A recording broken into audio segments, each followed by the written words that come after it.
რამდენი ადამიანი ახოლია ამაო ხმებსა და ცილის წამებას. მრავალ უკეთილშობილეს უჭკვიანეს კაცსაც კი ამ მიზეზით უდიდესი ბოროტმოქმედებანი ჩაუდენია. რის გამოც ავის მოსურნისა და უკეთური სიარაღად ქცეულა. რატომ ხდება ეს? იმიტომ რომ მათ დაივიწყეს ყოველი სათნოების საფუძველი, ღვთის სათნო განჟის არსებობა. განჟის დავიწყებას კი თავისთავად მოსდევს განუშელი მოქმედება. კაცობრიობის ისტორია ნათლად მოწმობს, რომ კეთილშობილ კაცთა ბოროტ მოქმედებანი განუშელი ანუ წინასწარი განჟის გარეშე ჩადენილი მოქმედებანი ყოფილა. ამას რომ აგვარიდონ წმინდა მამები გვირჩევენ, განსაკუთრებული ყურადღება მივახციოთ ღვთის სიტყვებს. ხაღადებაი სოდომისაი და გომორისაი განმრავლებულ არს და ცოდვანი მათნი დიდარიან. გარდავიდე და ვიხილო, უკეთო ღაღადებისაებრ მათისა, რომენი მოიწევიან ჩემ და ეგრეთ აღესრულებიან. დაუკვირდეთ უფლის სიტყვებს, კარგად დავიმახსოვროთ და ჩვენს ქცევებში ამრჩევით ვიხებძღვანელოთ, რათა გადავურჩეთ დიდსა თუ მცირედ ბოროტ მოქმედებებს, კაცნი რომ ხშირად მხოლოდ განუჟოლების გამო სჩადიან. ქალაქები სოდომ და გომორა პალესტინის ბედნიერი ცის ქვეშ ყველაზე ნაყოფიერ დაბლობზე მდებარეობდნენ. წმინდა წერილი ამ დაბლობს თავისი სიუხვეთ ეგვიპტეს, ბუნების ზღაპრული მშვენიერებით კი ედემს ადარებს. იქაური მკვიდრნი, რა კი ამ სოფლიური სიკეთენი მომეტებუნი ჰქონდათ, ნაყროვანების ვნებას მიეცნენ. ჩვენ ვერ მივხვდებით რა ხარისხის აღწევდა ეს ვნება ძველებში, რადგანაც წარმოუდგენელი ფიზიკური ძალა და ჯანმრთელობა ჰქონდათ. სოდომის უჟულოება მდგომარეობდა ამ პარტავნებაში, პურის სიწარბესა და ღვინის სიუხვეში. ნაყროვანებისაგან ჩვეულებრივ ჩნდება ხორციელი მდგომარეობა, მისგან კი განუყოფელია ხორციელი სიბრძნე, ანუ აზროვნების წესი კაცისა, რომელიც ბაძვი და პირუტყვთა უგონოვთა და მიემსგავსა მათ. ამას სოფლის სიბრძნის მთავარი და არსებითი ნიშანია ამ პარტავნება. ის კი თავისთავად ყველა ცოდვისა და ნაკლულევანების კარია. ამ პარტავანმა არ იცის რა არის ღმერთის თაყვანისცემა, შიში ღვთისა, საღვთო და სამოქალაქო კანონების დაცვა, მოყვასის, მისი მოთხოვნილებების, მისი კეთილდღეობის თვით სიცოცხლის პატივისცემა, მისთვის უცხოა საკუთარი თავის შეცნობა, უცხოა სათნოება, იგია მტერი და მოძულე ყოველი კაცისა და საკუთარი თავისაც.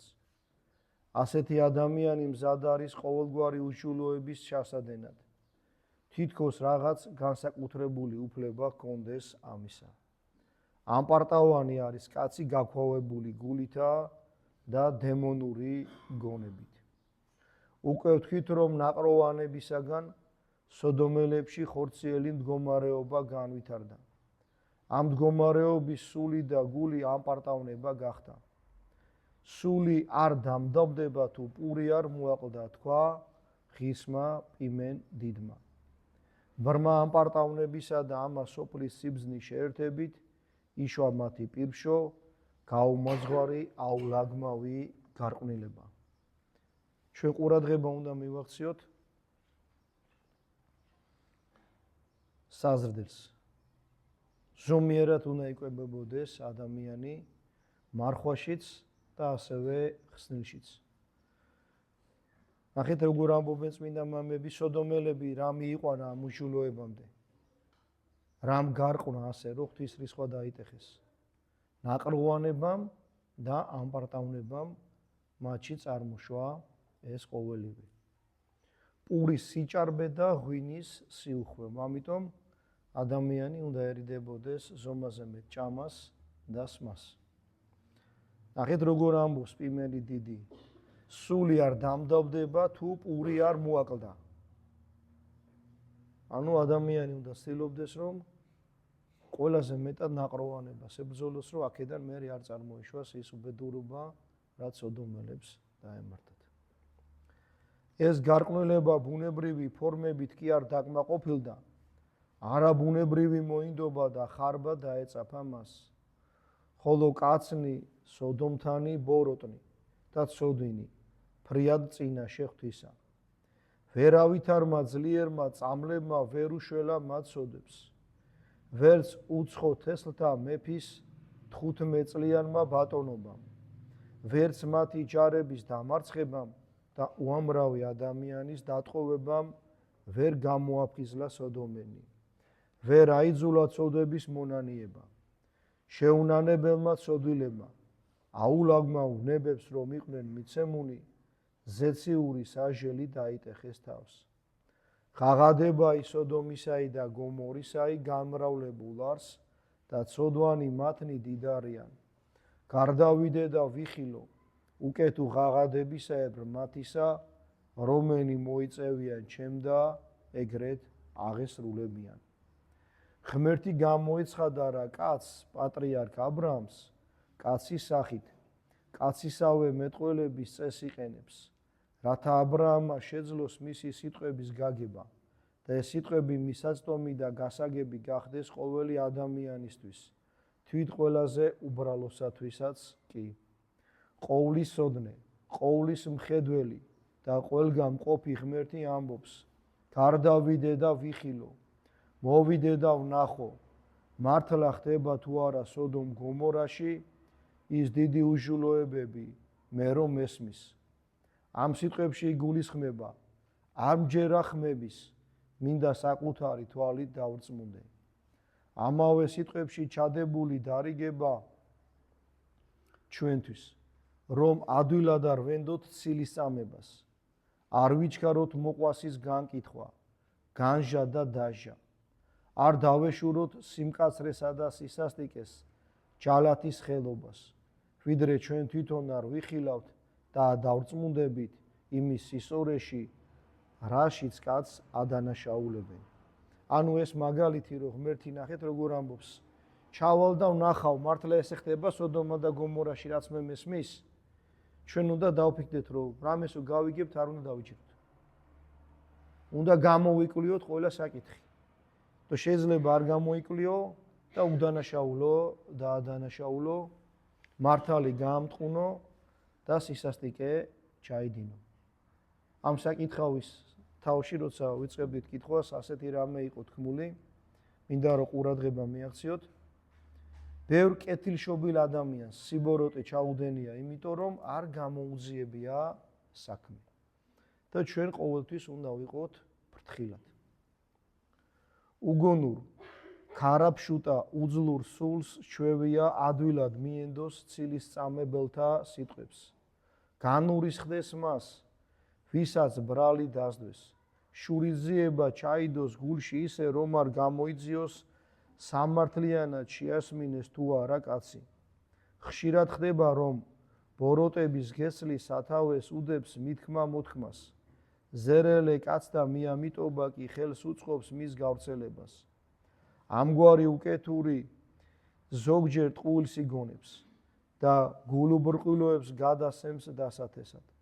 ზოგჯერ კი ვინმეს უბრალო შეცდომას უმნიშვნელო მარცხს 1000 ტყუილსა და მართალს დაურთავს და საშინელ შეცოდებად აქცევს. თანაც ამ გამონაგონს გესლიანი დაცინვითა და ბოროტი ვარაუდებით აზავებს. ამრიგად სათნოება კაცთა შინაშე ცოდვა წარმოსდგება. ბეწვის ოდენა ნაკლი კი დირედ. ბოროტება ასე უფრო ხშირად საკუთარი თავის შესანიხბად იქცევა. მოყვასის საქციელს იგი შავ სამოსელში ხვევს, ფარისევლურ აღშფოთებას გამოთქვავს და განიკითხავს მას, რათა საკუთარი თავი რაც შეიძლება უკეთესად წარმოაჩინოს. საჭიროა სიფრთხილე, ყურადღება და ღმერთისაგან ნამცნები განჟის უნარი, რათა ტყუილი სიმართლეთ არ მივიღოთ, არარსებული სინამდვილე არ გვეგონოს, უმნიშვნელო შეცდომა მნიშვნელოვნად არ გამოვაცხადოთ და მისატევებელი მიუტევებელად. აქაც შევჩერდები და გთხოვთ, რომ ძალიან ყურადღებით იყოთ ტელევიზორით, ინტერნეტით. ხშირად მიდის ცილისწამება, ადამიანებს ახაცებს აბრალებენ. შეიძლება რაღაც კადრებიც კი გიჩვენონ, რომ თითქოს ესე თქვა კაცმა. ან ისე მიაბეს და ისე მოაბეს, რომ აზრი ვერ გაიგო. ამიტომ ნუ დაიჯერებთ. აი სულ გახსოვდეთ ღმერთმა როგორ გააკეთა. ყოვლის სოდნე ღმერთმა, რომელმაც კარგად იცოდა რა ხდებოდა სოდომ და გომორში, ჩამოდის კაცს, აბრაამს ელაპარაკება კაცურ გონაზე და ამბობს: "წავალ და ვნახავ, მართლა ესე ხდება თუ არა, რაც მე მესმისო." და ძალიან ფრთხილად იყავით, რომ ცილისწამებაში არ აღმოჩნდეთ ადამიანებისა განუჟელობის გამო, ყველაფერი კარგად განსაჯეთ. ცილისწამება ჩვენ თვითონ უნდა შევამოწმოთ. ღმერთი ამას თავისი ღვთაებრივი მაგალითით გვასწავლის. ღაღადება სოდომისაი და გომორისაი გამრავლებულ არს და ცოდვანი მათნი დიდარიან. გარდავიდე და ვიხილო, უკეთ ღაღადებისაებრ მათისა, რომელი მოიწევიან ჩემ და ეგრეთ აღესრულებიან.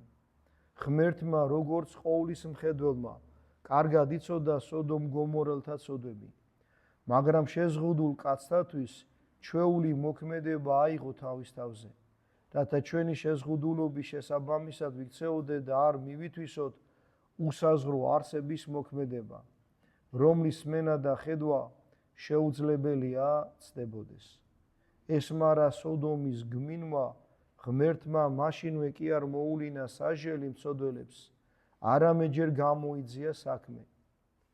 თუმცა ყოველგვარი გამოძიების გარეშეც კარგად იცოდა ვითარება. განჟის, სწორი და ჭეშმარიტად კეთილი მოქმედების ერთადერთი საფუძველის დავიწყება ყოველთვის უდიდეს ბოროტმოქმედებათა მიზეზი ხდებოდა. ამაოება საყოლილი, ღმრთის მოშიშების მოყვასი სიყვარულის უარისმყოფელი ადამიანები ხშირად ვარდებიან ამ ცოდვაში. ისინი ვერც კი ამჩნევენ, რომ მათი ქცევა ყალბია, იმიტომ რომ ყალბია თვით სათავე ამ ქცევისა. მეტიც, მათ არც ის იციან, რომ ეს სათავე ყალბია, რადგან არ იციან და არ სურთ, რომ იცოდნენ საღვთო ჟული. ამნაირად ისე შადიან უჯულოებას, როგორც სიმართლეს, ბოროტებას აკეთებენ და გონიათ დიდ სიკეთეს ან ყოველ შემთხვევაში სამართლიან საქმეს მაინც აღასრულებენ. გზანი უგუნურთანი მართლია და ჩანედ წინა შემაცა, ამბობს წმინდა წერილი. ნახეთ, ცილისწამებას ვაყვება კაცი, გონია რომ კაი საქმეს აკეთებს, ამ დროს სულს აკეთებს. ცოდვის თავისი გზების სწორი გონია, მაგრამ ეს გზების სწორი არ არის. და ამიტომ კიდევ ერთხელ გავიმეორებ, განჟის გარეშე არაფერი არ უნდა გავაკეთოთ, რომ არ ჩავარდეთ უდიდეს ცოდვაში. ასეთი საქციელის მაგალითია ფარაონის კარისკაცის პეტაფრეს მოქმედება უმანკო და კეთილშობილ იოსების მიმართ. პეტაფრეს სულ შეუყვარდა იოსები და რა კი საძადელს ვერ მიაღწია, ცილი დასამა თავისი ქმრის წინაშე. პეტაფრემ ისე რომ საქმე არ გამოუძებია, იოსების აპრობილეში ჩააგდო. თავისი საქციელი ამ ადამიანს იმდენად სწორი და სამართლიანი ეჩვენებოდა, რომ აზრადაც არ მოსვლია მისი შემოწმება მთელი იმ ხნის მანძილზე, რასაც იოსები ციხეში იჯდა. ციხიდან იგი ღმერთის განგებით განთავისუფლდა. თუმცა რა გასაკვირია, რომ ჭეშმარიტი ღმერთის უმეცარი წარმართი ასეთ ცოდვაში ჩავარდნილიყო. ეს წმინდა კაცებსაც კი ემართებოდათ. როდესაც ივიწყებდნენ, რომ დამნაშავეთა განკითხვასა და დაჟას წინ გაჟა უნდა უძღოდეს. ეს დაავიწყდა მოციქულთა სორ იმპერატორ კონსტანტინესაც, რომელმაც სიკვდილით დასაჯა თავისი კეთილშობილი, ყველასათვის საყვარელი ძე კრისპოსი. კრისპოს დედინაცვალმა იმავე მიზეზი დასამა ცილი, რითაც იოსებს ეგვიპტელმა ქალმა. ამის შემდეგ სიმართლე გამომჟღავდა. მეფე კონსტანტინე ღრმა მწუხარებას მიეცა. ტირილი და გლოვა დაიწყო. შეინანა თავისი დაუფიქრებელი საქციელი და მოვალედ მიიჩნია თავი. რა კი უდანაშაულო მოკლა, ახლა დამნაშავე დაესაჯა. ფავსტა მოაკვდინეს. ამგვარად უკვე ორი მკვლელობა მოხდა, ერთი უსამართლო, მეორე სამართლიანი. ორივეს მიზეზი კი ღმერთისაგან ნამცნები განჟის დავიწყება და ნაჩქარევი, წინ დაუხედავი მოქმედება იყო. წმინდა იოანე მოწყალის ალექსანდრიის პატრიარქის ცხოვრებაში ჭკუის სასწავლებელი და თანაც საშინელ ამბავს ვკითხულობთ. ალექსანდრიაში ჩავიდა ერთი ბერი, რომელსაც თან მშვენიერი ახალგაზრდა ქალი ახლდა. ამის დანახვაზე ბევრი დაბრკოლდა. იფიქრეს სოდულ ცხოვრებას ეწევაო და ეს ამბავი პატრიარქს მოახსენეს. პატრიარქმა დაუყოვნებლივ ბრძანა, ორივე შეეპყროთ, სასტიკად ეცემათ და სატუსაღოში ჩაეყარათ. ხამე პატრიარქს სიზმრად ის ბერი გამოეცხადა. უმოწყალოდ ნაგვემი ზურგი უჩვენა და ჰკითხა. მოგწონს მეუფეო, ასე გასწავლა მოციქულმა, ქრისტეს სამწოს გაძღოლა. ნუ იძულებით, არამედ ნებით, ნუცა საძაგლისა შეძინებით, არამედ გულს მოდგინეთ. ამ სიტყვებს ამბობს მოციქული პეტრე. მერწმუნე შენ შეცდი როგორც კაცი, ეს უთხრა ბერმა და გაეცალა. პატრიარქს გაეღვიძა, მიხვდა რომ შეცოდა და ღრმა სინანულმა შეიპყრო თავისი განუჟელი, ნაჩქარევის აქციელის გამო. გათენდა თუ არა ბრძანა მოეყვანათ ბერი, რათა ენახა მართლა ის გამოეცხადა ძილში თუ არა. ბერი ძლივ-ძლივობით იახლა, რადგან მძიმე წყლულებისაგან სიარული უჭირდა. მის დანახვაზე პატრიარქს მკვდრისფერი დაედო და სიტყვის თქმაც ვერ შეძლო. როდესაც გონს მოვიდა სთხოვა ბერს ტანს გაეხადა. სურდა დარწმუნებულიყო მართლა ჰქონდა თუ არა მასის წყლულები სიზმრად რომ ნახა. ბერმა გაიხადა და აღმოჩნდა რომ იგი საჭურისი იყო, მაგრამ ამას ვერავინ მიხვდა მისი სიყვაწვილის გამო. ბერის ნაგვემის სხეული რომ ნახა, პატრიარქი ძალიან დამწუხრდა. მოიხმო მისი შემასმენელი და 3 წლით განაყენა ეკლესიისაგან. მერე იგი პატიობას თხოვა ბერს და უთხრა: შემინდე ძმაო, არ ვიცოდი რას ვიქმოდი.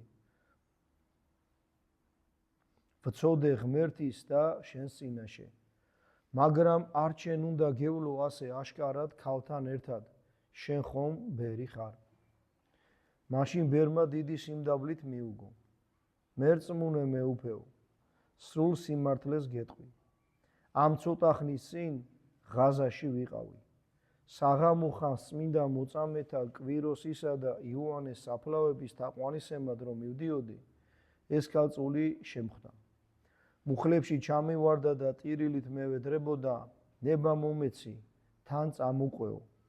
უარი უთხარი და გაცლა დავაპირე. მაგრამ იგი უკან მომდევდა და მომძახოდა. გაფუცებ აბრაამის ღმერთს, რომელიც მოვიდა ცოდულთა ცხონებისათვის და რომელიც განიკითხავს ცოცხლებსა და მკვდრებს, არ მიმატოვო.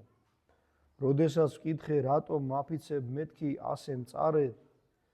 ასე წარე დატირდა და მითხრა: მე ებრაელი ვარ, მაგრამ მინდა წინაპართა ბოროტის არწმუნოება დავაგდო და ქრისტიანი გავხდე. გაფიცებ მამაო, ნუ მიმატოვებ, არამედ აცხოვნე სული ჩემი, რომელსაც სურს იწამოს ქრისტე. ეს რომ გავიგონე შემეშინდა ღმერთი საჟელისა, თან წამოვიყვანე და წმინდა სარწმუნოების სწავლა დავიწყე. ერთად ვილოცეთ წმინდა მოწამეთა საფლავებთან, ეკლესიაში მოვნათლე და ახლა დედათა მონასტერში მიმყავს. როდესაც ბერის მონაყოლი მოისმინა,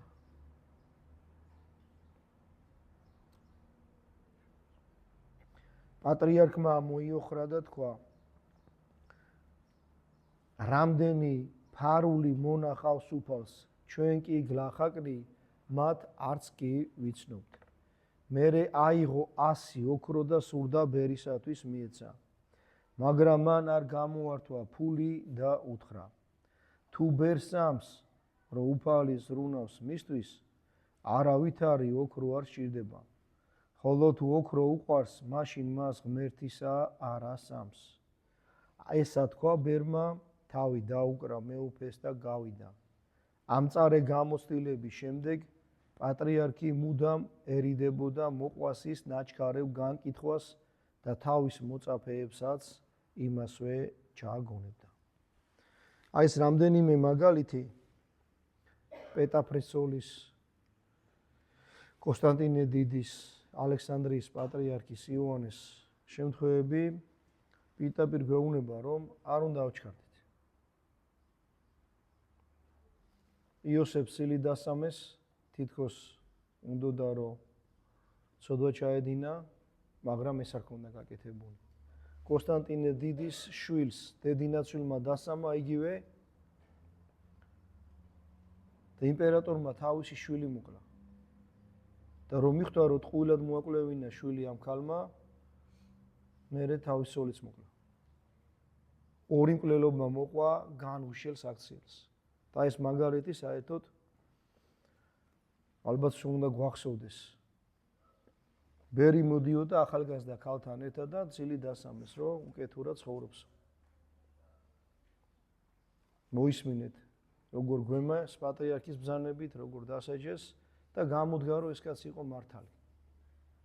და ნახეთ, როგორი დიდი სულიერება ჰქონდა, ეს ყველაფერი მოითმინა, რომ მოუყვა ეპისკოპოსს, თუ რატომ მოაღწია ეს ქალი და ვიღაცა რო ფიქრობდა, რომ რუშობსო, მონასტერში მიყავდა.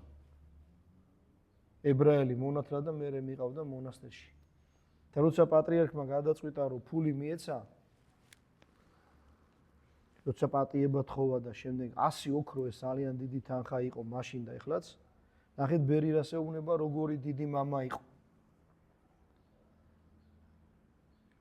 თუ ბერს ამს, რომ უფალი ზრუნავს მისთვის, არავითარი ოქრო არ სჭირდება. ხოლო თუ ოქრო უყვარს, მაშინ მას ღმერთისა არ ასამსო, არ გამოართვა არაფერი და წავიდა. ეხლეთ საკითხსაც მინდა შევეხო. ესეთი წესი შემოვიდა. არა მარტო საქართველოში, მთელს დედამიწაზე ალბათ. აშენდება დიდი მონასტერი და მერე ეძებენ ბერებს, იქვე ცხოვრობს. და ნახეთ ბერი როგორი იყო. არაფერი არ მინდა. არც ოქრო მინდაო. მე თუ ღმერთის მწამსო და ვიცი რომ ღმერთი ჩემზე ზრუნავსო, ოქრო ამჭირდებაო. და თუ ოქრო მიყვარსო, მაშინ ღმერთი არ მომწამსო.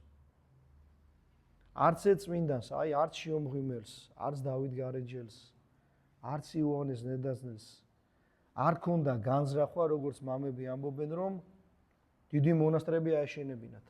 სულ ყველანი უდაბნოში გავიდნენ, იმიტომ რომ ყოფილიყვნენ მარტო და ედიდებინათ ღმერთი თავიანთ წმინდა ლოცვებში და მერე შეიკრიბა იქ ხალხი და მერე რადგან ხალხი არ მიდიოდა, გახდა აუცილებელი რომ აეშენებინათ ნაგებობები. ჩვენ პირიქით ვაკეთებთ. ჩვენ შენობებს ავაშენებთ, მერე ბერებს და მონაზვნებს ვეძებთ. ეს სიტყვა გრძელდება. წირვის მერე დავამთავრებთ ამ საკითხავს. იმიტომ შევწყვიტეთ, რომ როცა კაცი ბევრს უსმენს, მერე შეიძლება რაღაც აზრი დაავიწყდეს, რაღაცა გამორჩეს. მეორე ნაწილში იქნება ამ ცოდვას როგორ უნდა აერიდოს კაცი, როგორ უნდა ისავლოს განჟა და ამაზე ვისაუბრებთ მერე წირვის შემდეგ. კიდევ ერთხელ მოკლედ გაგიმეორებთ, რომ არავიზე არაფერი არ უნდა ვთქვათ, სანამ ყველაფერს კარგად არ გამოვიძიებთ. ნახეთ როგორ იყო ნათქვამი, უკეთური კაცი დათესავს ჭორს, ცნობის მოყარე გულუფხილო ადამიანებს მოუყვება და ისინი მე ავსელებენ. ეხლა ეგეც აღარ არის საჭირო. ეკლესიის წერი რაღაცას დაადებს პოსტს ინტერნეტში, რაღაცა ვიდეოს მიაბავს, კაცმა არ იცის საიდან მოიტანა და ამაზე მთელი საქართველო მერე სისულელეებს წერენ. არავინ არ უნდა გამსაჯოთ. სანამ კარგად არ გამოვიკვლევთ საქმეს. აი მარტო ეს ერთი რამე რო ვისაუბროთ, ჩვენ ერში შფოთი არ იქნება, დაპირისპირება აღარ იქნება. ვიხვდებით რომ ვიღაცა გვაქეზებს ერთმანეთის წინააღმდეგ, ის ვიღაცა არის ჩვენი ქვეყნის, ჩვენი ეკლესიის და ჩვენი ღმერთის მტერი. ღმერთმა დაგლოცოთ და ღმერთმა